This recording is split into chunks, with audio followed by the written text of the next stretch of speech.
So hello guys, मैं निक्की और आज हम बात करेंगे कि कैसे कोलकाता में सीनियर डॉक्टर यानी पीड़िता के साथ क्या दुर्घटना हुई। सो गाइज, आप इस वीडियो को लास्ट तक जरूर देखें, तभी आपको इसकी पूरी जानकारी मिलेगी। दोनों आंखें घायल, आंखों से खून बह रहा था, मुंह से खून बह रहा था, होठ फट गए थे, पूरे चेहरे पर चोट थी, गर्दन की हड्डी टूटी हुई थी, दोनों हाथों के उंगलियों के नाखून भी जख्मी थे, पेट पर चोट थी, प्राइवेट पार्ट से भी खून निकल रहे थे। सिर्फ यही नहीं, कोलकाता के ट्रेनी डॉक्टर को आरोपी संजय रॉय ने इससे भी ज्यादा जख्म दिए, जिनका खुलासा ट्रेनी डॉक्टर के पोस्टमार्टम रिपोर्ट में हुआ। अगर इन्हीं जख्मों के बारे में सुनकर आपको बुरा लग रहा है तो सोचिए जिसके साथ यह हुआ उसका क्या हाल हुआ होगा। और अगर मैं पीड़िता की बात करूं, उसकी हर एक चोट और हर एक जख्म की कहानियां सुनाने लगूं, तो सोचिए आपका क्या हाल होगा। 8 और 9 अगस्त की रात को कोलकाता के आरजी कर मेडिकल कॉलेज और अस्पताल में ट्रेनी डॉक्टर की रेप के बाद हत्या कर दी गई। अब पीड़िता की मेडिकल रिपोर्ट आ चुकी है। इस रिपोर्ट में साफ हो गया है कि पीड़िता के साथ कैसे बर्ताव की गई थी। रिपोर्ट में क्या क्या सामने आया, आज मैं उसी के बारे में बताने वाली हूँ। आरोपी संजय रॉय ट्रेनी डॉक्टर के साथ बर्बरता की सारी हदें पार कर दी। 8 और 9 अगस्त रात करीब 1 बजे संजय रॉय अस्पताल में आता है, जहां उसने खूब शराब पी और हिंसक पोर्न वीडियो देखे। सुबह करीब 4 बजे शराब के नशे में धुत सेमिनार के हॉल में घुसता है, जहां उसने ट्रेनी डॉक्टर को सोते हुए देखा। संजय रॉय ने डॉक्टर को दबोचने की कोशिश की, लेकिन वह जाग गई। डॉक्टर ने खुद को आरोपी से छुड़ाने की कोशिश की, लेकिन संजय रॉय इस पर भारी पड़ गया। शराब के नशे में धुत संजय रॉय एक जानवर बन चुका था। सीनियर डॉक्टर की जो पोस्टमार्टम रिपोर्ट सामने आई है, उसने हर जख्म का हिसाब दे दिया है। रिपोर्ट के मुताबिक सीनियर डॉक्टर के शरीर पर जितने भी घाव हैं, वह उसे तब मिले जब वह खुद को आरोपी से बचाने की कोशिश कर रही थी। इसी कोशिश में उसके चश्मे का शीशा टूट गया था, क्योंकि आरोपी डॉक्टर ने उसके चश्मे पर मुक्का मारा था, जिससे उसके चश्मे के शीशे टूटकर उसी के आंखों में धंस गए। इसी वजह से पीड़िता की दोनों आंखों में से खून बह रहा था।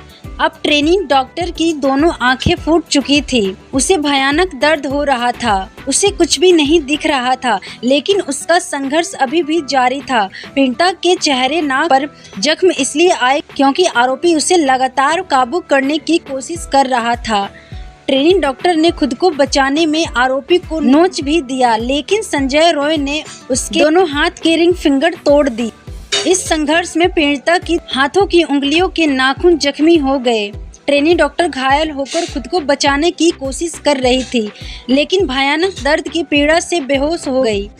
रिपोर्ट के हिसाब से डॉक्टर के प्राइवेट पार्ट पर जो जख्म के निशान मिले हैं, वह तब आए जब सीनियर डॉक्टर बेहोश हो चुकी थी और संजय रॉय उसका रेप कर रहा था। उसके बाद आरोपी ने जो किया, उसने टॉर्चर की सारी हदें पार कर दी थी।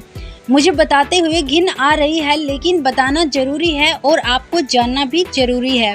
ट्रेनी डॉक्टर के पैरों के इस हद तक स्ट्रेच कर दिया था कि उसके हिप बोन टूट गए थे, और यही वजह था डॉक्टर के वजीना से इतना खून बह रहा था। महिला की बॉडी जिस हालत में मिली, वह रोंगटे खड़े कर देने वाला था, इंसानियत पर सवाल उठाने वाला था। और पोस्टमार्टम रिपोर्ट में यह भी बताया गया है कि पीड़िता के साथ यह सब कुछ मौत से पहले हुआ है। डॉक्टर शोर न मचाए, इसलिए आरोपी ने उसके मुंह को दबा दिया। नशे में धुत संजय रॉय को यह भी नहीं पता था कि उसके हाथ डॉक्टर के मुंह से सीधा उसके गर्दन पर चले गए और कब उसने पीड़िता का गला दबा दिया। पोस्टमार्टम रिपोर्ट के मुताबिक पीड़िता की मौत गला दबने से हुई है। रेप करने के बाद आरोपी ने दोबारा पीड़िता का गला दबाया ताकि उसके बचने की बिल्कुल भी गुंजाइश ना बचे, और इसी वजह से पीड़िता की गर्दन की हड्डी टूट गई। 40 मिनट के अंदर संजय रॉय ने यह सब कुछ कर दिया। जब संजय रॉय अस्पताल से निकला, उस वक्त सुबह के 4:37 हो रहे थे। उसके बाद वह वहां से निकला, कोलकाता पुलिस के बैरक में गया। वहां जाने के बाद पहले उसने अपने कपड़े धोए, सारे खून के दाग और सबूत मिटाया और नहाया और सो गया। फिर 9 अगस्त के सुबह अस्पताल का स्टाफ सेमिनार में पहुंचा। तब उसने देखा डॉक्टर की डेड बॉडी मिली और हड़कंप मच गया। यही नहीं, पोस्टमार्टम रिपोर्ट में एक और खुलासा हुआ है, वह यह है कि पीड़िता के बॉडी में डॉक्टर को 151 ग्राम सीमेन मिला।